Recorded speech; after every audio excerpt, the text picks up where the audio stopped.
Son arrivée fut discrète, presque invisible, dans l'éclat aveuglant des flashs et des limousines. Un homme, au visage calme et aux yeux profonds, tenta d'entrer à un gala exclusif, un événement de bienfaisance où les élites de la ville se pressaient. Mais son chemin fut barré. Humilié, mis de côté, pris pour un intrus en raison de son apparence. Personne ne se doutait que derrière son humble tenue et son silence se cachait non seulement la fortune qui rendait l'événement possible, mais aussi un secret qui allait faire trembler les fondations de cette assemblée d'apparat. Ce soir-là, un homme allait redéfinir la valeur, la dignité et la véritable richesse, transformant la honte en une leçon inoubliable pour tous les présents. L'air de la soirée était chargé d'une électricité particulière, mélange d'excitation contenue et de l'arôme entêtant des parfums de luxe et des fleurs rares. Le grand gala annuel de la Société des Arts Vanguard était l'apogée du calendrier social, un événement où l'art et la philanthropie se rencontraient sous le regard scintillant des diamants et le murmure des conversations policées. Les projecteurs balayaient l'entrée majestueuse du grand hall, où une cohorte ininterrompue de limousines déposait des invités parés de leurs plus beaux atours. Robes haute couture, smokings impeccables, chaque détail respirait l'opulence et un statut social incontestable. Au milieu de ce ballet parfaitement orchestré, un taxi jaune, incongru, s'arrêta à quelques mètres de l'entrée principale, loin des tapis rouges et des valets empressés. Un homme en sortit. Son nom était Jabari Okoro. Il portait un costume bleu marine bien coupé, certes élégant, mais dénué de l'éclat voyant que la soirée semblait exiger. Pas de montre ostentatoire, pas de bouton de manchette étincelant. Juste un homme, à la peau d'ébène, aux traits fins et au regard à la fois doux et incroyablement perçant. Jabari n'aimait pas le faste, il préférait l'ombre à la lumière crue des projecteurs. C'était sa nature, forgée par des années de travail acharné, de persévérance silencieuse dans le monde impitoyable de la technologie et de la philanthropie discrète. Il avait bâti un empire, non pour la gloire, mais pour l'impact, et son anonymat était une armure précieuse. Ce soir, cependant, son anonymat allait être mis à rude épreuve, non pas par le désir d'être reconnu, mais par l'aveuglement de ceux qui jugent un livre à sa couverture. En s'approchant de l'entrée, où un tapis rouge s'étirait comme une promesse de privilège, Jabari sentit les premiers regards peser sur lui. Des regards furtifs, interrogateurs, des sourires forcés se figeant au contact de son visage, non pas de reconnaissance, mais d'une méfiance à peine dissimulée. Il avait une invitation, une des plus exclusives, celle du cercle des bienfaiteurs exceptionnels, mais il la gardait soigneusement pliée dans la poche intérieure de sa veste. Il préférait s'assurer que son entrée se ferait sans encombre, sans attirer l'attention. Alors qu'il se dirigeait vers le portique orné où deux agents de sécurité imposants filtraient les invités, un bras musclé se tendit brusquement, lui bloquant le passage.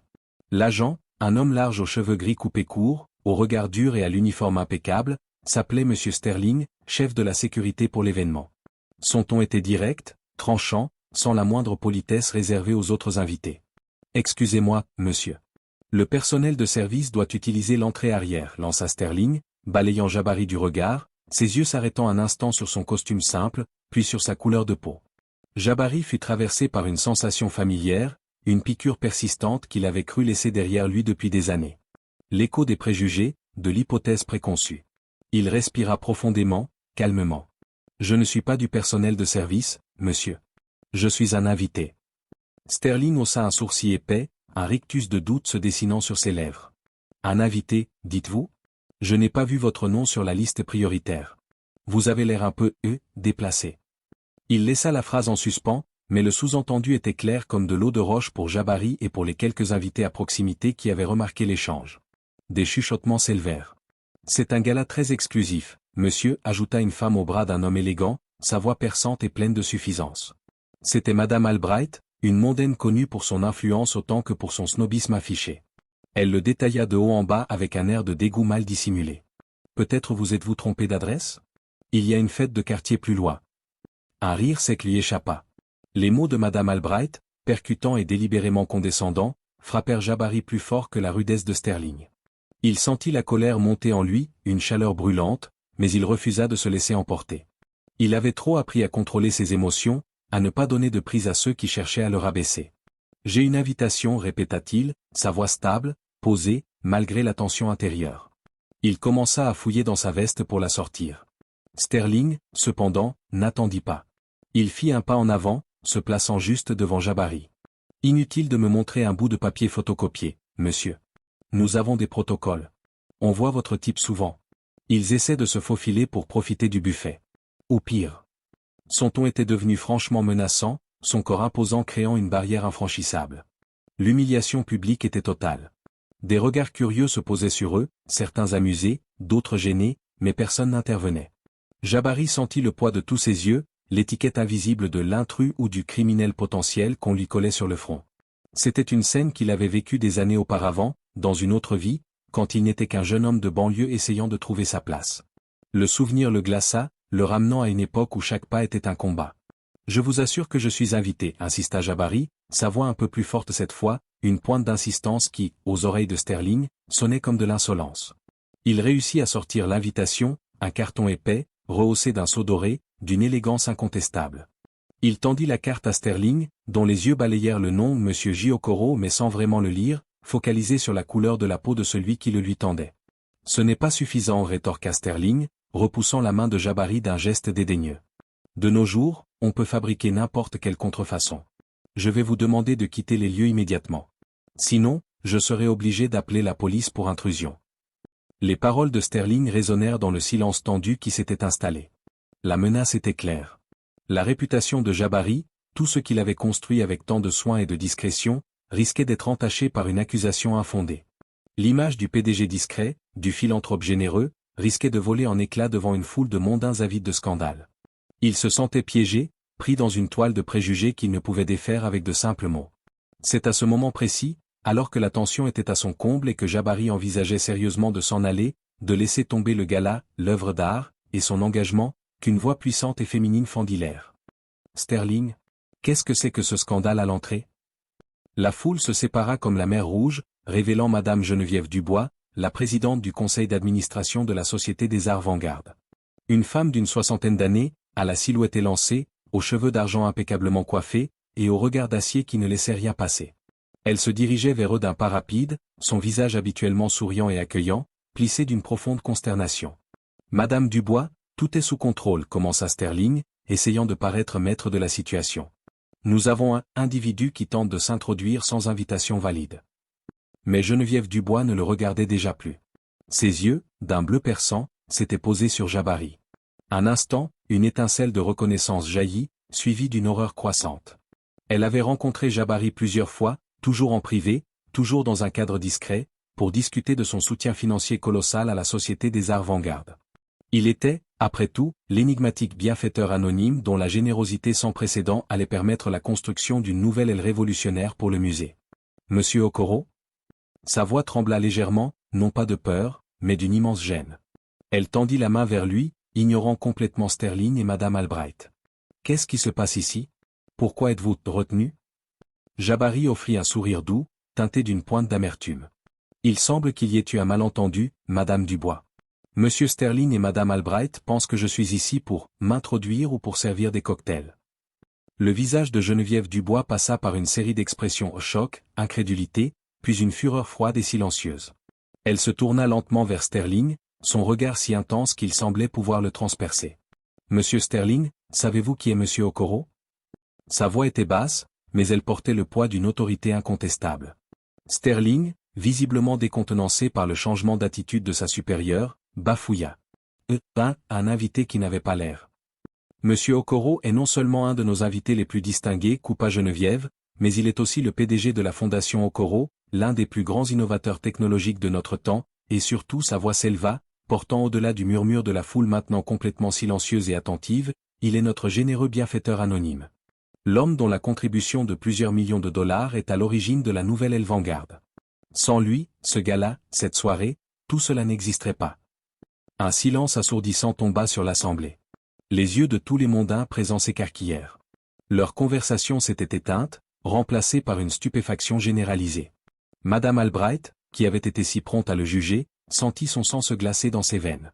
Ses joues, habituellement maquillées avec soin, prirent une teinte écarlate de honte. Sterling, lui, devint livide, sa posture rigide s'affaissant d'un coup. Le sol semblait s'ouvrir sous ses pieds. Geneviève Dubois ne relâcha pas Sterling de son regard furieux. Et ce n'est pas tout. Monsieur Okoro est également l'acquéreur anonyme de la pièce maîtresse de notre vente aux enchères ce soir, la sculpture et ou du XVIIe siècle, que nous pensions perdue.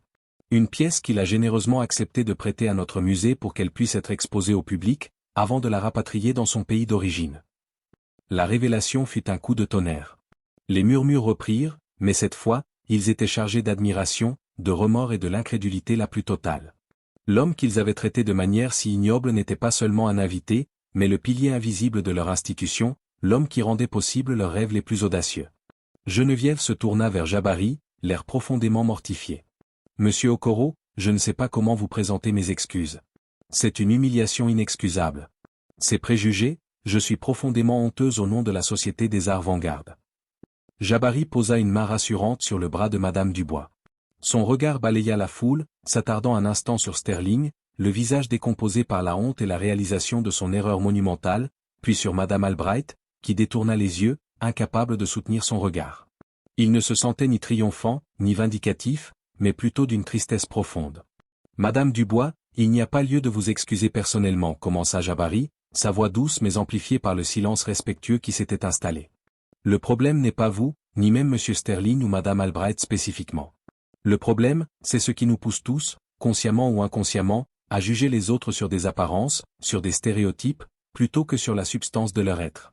C'est une maladie qui ronge nos sociétés, qui nous empêche de voir la richesse et la diversité qui se cachent derrière chaque visage. » Il fit une pause, son regard parcourant les visages attentifs de la foule. « Je suis venu ici ce soir non pas pour être reconnu, mais parce que je crois en la mission de l'art, en sa capacité à nous relier, à nous éduquer, à nous rappeler notre humanité commune.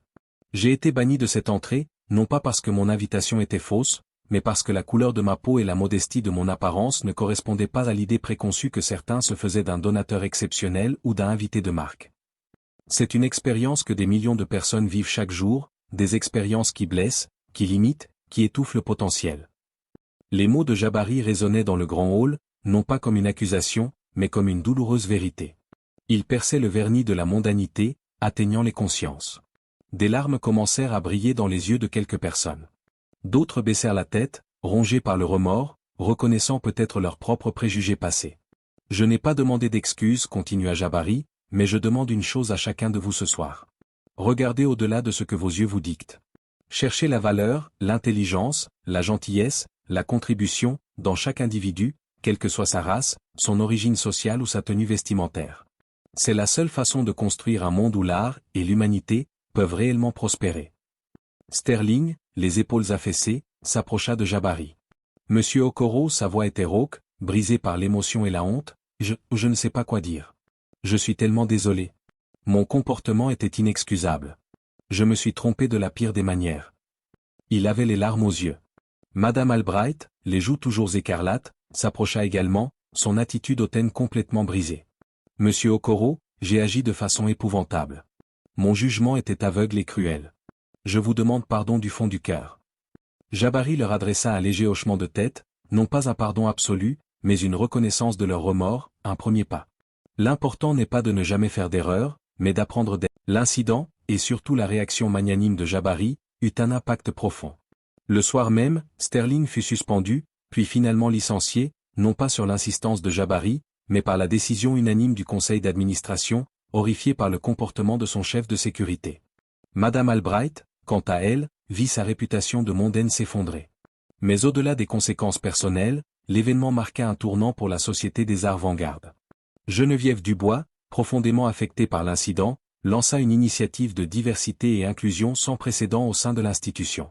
Des formations sur les préjugés inconscients furent mises en place pour tout le personnel, des programmes visant à rendre l'art plus accessible aux communautés sous-représentées furent développés, et le conseil d'administration lui-même fut remanié pour refléter une plus grande diversité.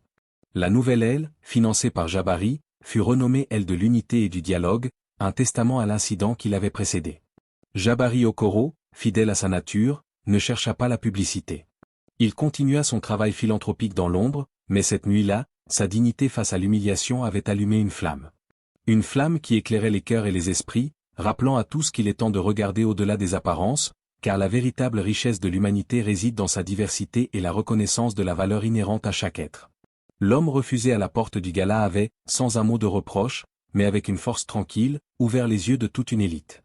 La vraie valeur d'une personne ne se mesure ni à son apparence, ni à son statut, mais à l'humanité qu'elle porte en elle et à la dignité qu'elle préserve face à l'adversité.